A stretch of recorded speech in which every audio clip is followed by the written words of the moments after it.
Tonight we hear from the brother of a man set on fire in downtown Phoenix. His body found in a dumpster. It happened almost 2 years ago in an area called the Zone. Nicole Christine is live with more. And Nicole, this is just an awful story.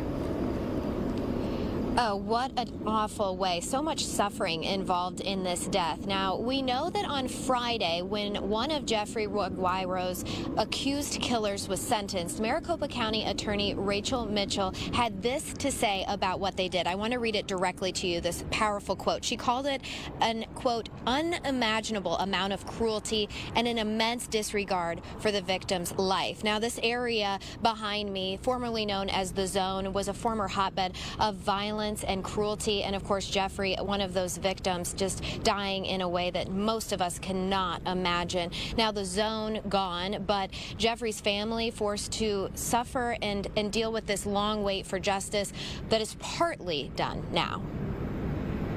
It was really stressful. It was really emotionally breaking. Vincent Kayatari says when he lost his big brother, Geoffrey Rugwiro, he lost the man he had grown up with, lived with after moving to the United States from Rwanda, and spoken to all the time. On the level of not even being family, but this kind of friend who is going to call you 3 o'clock in the morning, just checking on you. Are you okay? You good? Vincent says he even spoke with Geoffrey on March 20th, 2021.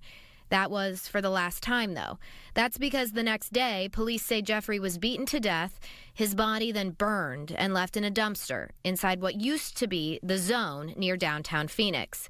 Due to the nature of Geoffrey's murder, it took 3 months for the family to identify him. It took us a lot of time to find out if it was him. I had to take a DNA test. I had to do to make sure they matched the right person. Vincent relocated to the Phoenix area to follow Geoffrey's case. 3 men were seen on security camera pushing a shopping cart, carrying what was later determined to be Geoffrey's body to the dumpster and lighting it on fire.